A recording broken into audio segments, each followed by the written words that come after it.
Hi నమస్తే, welcome to Myra media. నేను మీ కేవీఆర్.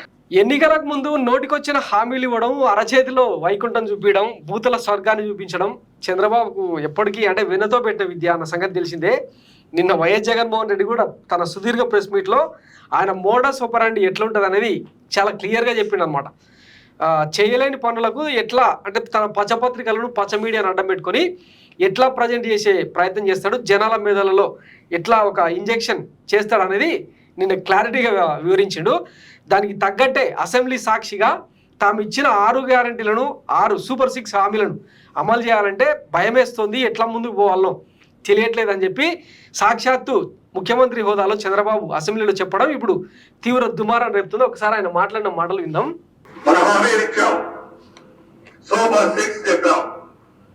చూస్తే భయం వేస్తాం, ముందు కదలలేకపోతాను.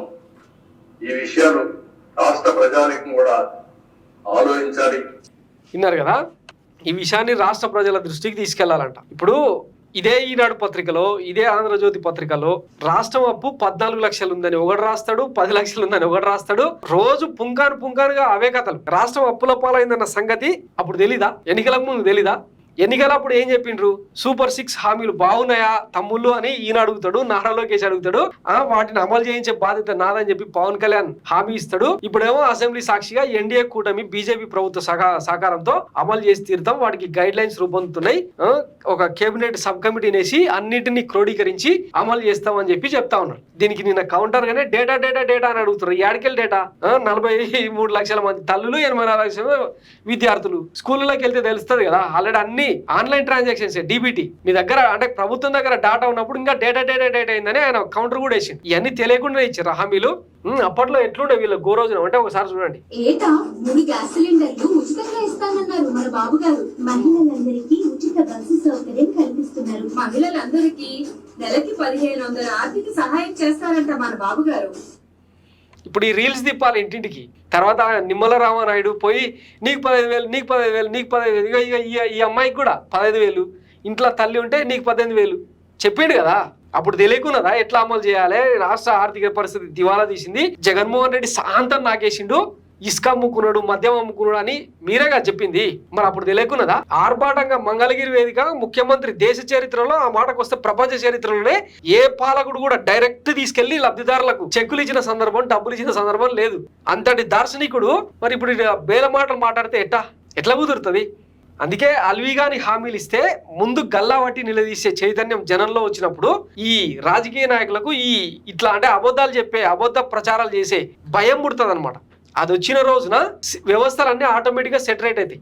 ఎప్పుడో చెప్పిండు వైఎస్ జగన్మోహన్ రెడ్డి అంటే తాను ఇచ్చిన నవరత్నాలకు మించి ఇంకా ఒక్క హామీ కూడా అమలు చేయడానికి లేదు, ఒకసారి జాగ్రత్తగా ఉండాలని చెప్పిండు ఆయన. ఎవరు? మేనిఫెస్టో ప్రకటించే క్రమంలో వైఎస్ జగన్మోహన్ రెడ్డి. ఈ సూపర్ 6లకు చంద్రబాబు చెప్పే ఈ సూపర్ 10లకు అసలు ఎంత ఖర్చు అవుతుంది? ఇది సాధ్యమేనా? ఈ 2019లో మనం ఇంప్లిమెంట్ చేసిన ఈ స్కీమ్స్, ఇంప్లిమెంట్ చేసిన మన ఈ రిఫార్మ్స్, ఇంప్లిమెంట్ చేసిన ఈ మేనిఫెస్టో, ఈ డీబీటీ నాన్ డీబీటీ 2 కలిపితే కూడా సంవత్సరానికి దాదాపుగా 70,000 కోట్ల రూపాయలు మనం ఖర్చు అయింది. ఆయన చెప్తా ఉన్న ఈ సూపర్ 6లు సూపర్ 10లే 1,21,619 కోట్లు అవుతా ఉంది. కొన్ని పథకాలు ఏదైతే జగన్ చేస్తా ఉన్నాడో అది ఆపడం ఎవరి చేత కాదు. అటువంటి కొన్ని పథకాలు ఉన్నాయి. ఫీజు రీఇంబర్స్మెంట్, పూర్తి ఫీజు రీఇంబర్స్మెంట్ జగనన్న విద్యా దీవెన ఇస్తా ఉన్నాడు, వసతి దీవెన ఇస్తా ఉన్నాడు, దాన్ని ఆపడం ఎవరి చేత కాదు. ఆరోగ్యశ్రీ ఇస్తా ఉన్నాడు జగన్, దాన్ని ఆపడం ఎవరి చేత కాదు. సంపూర్ణ పోషణం ఇస్తా ఉన్నాడు. లాక్టేటింగ్ మదర్స్, ప్రెగ్నెంట్ మదర్స్, 6 ఏళ్ల దాకా ఉన్న పిల్లలకు సంబంధించిన సంపూర్ణ పోషణం ఫ్రీ. ఇట్లా అంశాల వారిగా చెప్పుకుంటూ పోయిండు. విన్నారా? ఇన్లే. ఇప్పుడు ఏమైందంటే గర్భిణీ స్త్రీలు కానీ, పిల్లలు కానీ, ఫీజు రీఎంబర్స్మెంట్ కానీ ఇవన్నీ రాకపోతే ఈసారి అంటే ఆగుతారు అనుకుందాం. నెక్స్ట్ ఇయర్ అన్నా నిలదీస్తారా లేదా? రోడ్ల మీదకి వచ్చి ఆందోళన చేస్తారా లేదా? ప్రభుత్వం నుంచి తమకు హక్కుగా అందాల్సిన ఏవైతే హామీలు ఉంటాయో వాటిని నెరవేర్చడం మినహా మీకు వేరే ఆప్షన్ లేదు. అట్లీస్ట్ మీ దిక్కుమాల పాలన గురించి అందరికీ తెలిసిందే. మీ టీడీపీ కార్యకర్తలకు, జనసేన కార్యకర్తలకు, బీజేపీ కార్యకర్తలకు అమలు చేయాలన్నా ఇంచుమించు ఏడాదికి 1,00,000 కోట్లు కావాలి. ఈ హామీలు ఇచ్చినప్పుడన్నా తెలియకున్నదా? నోటికి వచ్చిందల్లా చెప్పేసి 3,000 కాదు 4,000 ఇస్తాం, అది కూడా గత 3 నెలలు కలుపుకొని ఫస్ట్ 3 నెలలు 7,000 రూపాయలు ఇస్తామని చెప్పినప్పుడు ఈ లెక్కలన్నీ తెలియకున్నదా? పైగా ఎంఏ ఎకనామిక్స్ కదా, ది గ్రేట్ విజనరీ చంద్రబాబు గారు. ఆయనకు ఆర్థిక శాఖ మొత్తం ఐడియా ఉంటుంది. పైగా 14 ఏళ్ళు ముఖ్యమంత్రిగా పనిచేసిన వ్యక్తికి బడ్జెట్ ఎట్లా, దాన్ని ఎట్టెట్టా అకామిడేట్ చేయాలి, ఇవన్నీ తెలిసిన వ్యక్తి అంత ఈజీగా ఎట్లా ఇట్లా బేలగా మాట్లాడతాడు అసెంబ్లీ సాక్షిగా? తప్పు కదా. పైగా గతంలో తాను విజనరీని, సంపద సృష్టిస్తా, పప్పు బేలలా పనిచేస్తా అని చెప్పి మాట్లాడినప్పుడు అడుగుతారు కదా జనాలు, అన్నాడా లేదా? సో ఆలోచించుకోవాలి. ఇట్లా యూటర్న్లు తీసుకోవడం చంద్రబాబు కొత్త ఏం కాదు.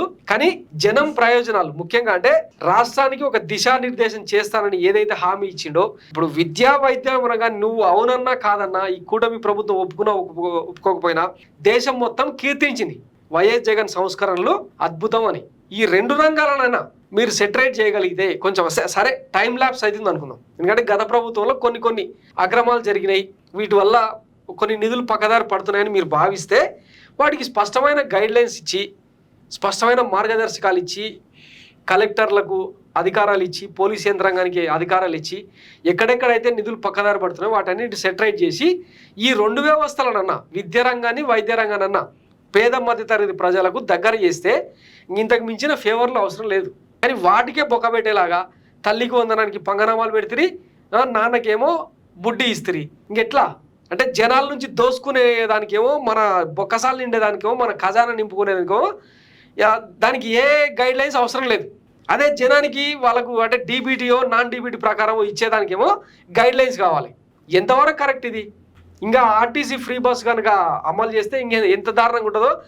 అట్లాంటివి అంటే అమలు చేయలేని హామీలు ఏవైతే ఉన్నాయో, సరే మేము తప్పు చేసినాం, తప్పుడు మాటలు, తప్పుడు హామీలు ఇచ్చినాం అని చెప్తే జనం కన్విన్స్ అవుతారేమో. అట్లాంటి హామీలకు ఎవడు నాకు తెలిసి ఓటు వేయడు. కానీ ఎక్కడెక్కడైతే ప్రజలకు మేలు జరుగుతుందో వాటిని కొర్రీలు పెట్టకుండా అమలు చేస్తే మీకు అదే 10,000. సో కనీసం ఆ ప్రయత్నం అన్నా చేయండి.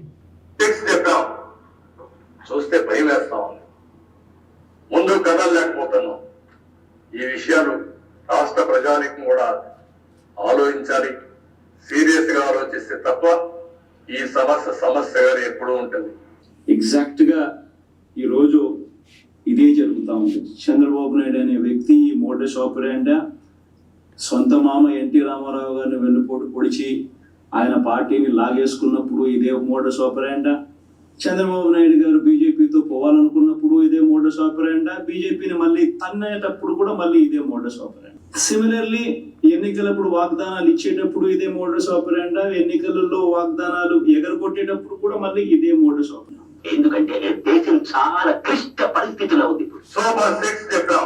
చూస్తే భయం వేస్తా ఉంది. రాష్ట్రం క్లిష్టం. అదనమాట హామీలు అమలు చేసే టైంకి రాష్ట్రం క్లిష్ట పరిస్థితిలో ఉందనే డైలాగు ముందుకు వస్తుంది అన్నట్టు. సో జనం క్షమించరు. అంటే వాళ్ళకంటూ ఒక ఐడియాలజీ ఉంటుంది.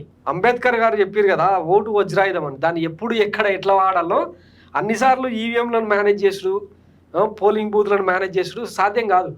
కొన్నిసార్లు దానికి బియాండ్గా పోవాల్సి వస్తుంది జనం. అది వచ్చిన రోజు ఎవడు ఆపలేడు అనమాట. సో ఆంధ్రప్రదేశ్ ఇప్పుడు ఒక case study. YS Jaganmohan Reddy హత్యలు, అరాచక పాలన ఒక కేస్ స్టడీ అని చెప్తా ఉంటాడు కదా. సో ఈరోజు దేశం మొత్తానికి చంద్రబాబు ఇచ్చిన హామీలు, కూటమి సర్కారు ఇచ్చిన హామీలు అమలు చేయకపోతే, ఒకవేళ అమలు చేసినా కూడా ఇది ఒక కేస్ స్టడీ అవుతుంది రాబోయే 5 ఏళ్లలో. యువతరం ముఖ్యంగా ఎవరెవరైతే ఈ దార్శనికుడి మీద హోప్స్ పెట్టుకున్నారో వాళ్ళకందరికీ ఒక కేస్ స్టడీ. ఎందుకంటే పచ్చపత్రికలు, ఈ ఎల్లో మీడియా, ఎల్లో డిజిటల్ ఛానల్స్ని పట్టుకొని ఆయన కీర్తిస్తూ ఉంటారు కదా, వాళ్ళకందరికీ ఒక కేస్ స్టడీ అవుతుంది అనమాట రేపు పొద్దున. సో ఇది ఆంధ్రప్రదేశ్లో జరుగుతున్న U turn politics. Thanks for watching Myra media. నేను మీ కేవీఆర్. Thank you.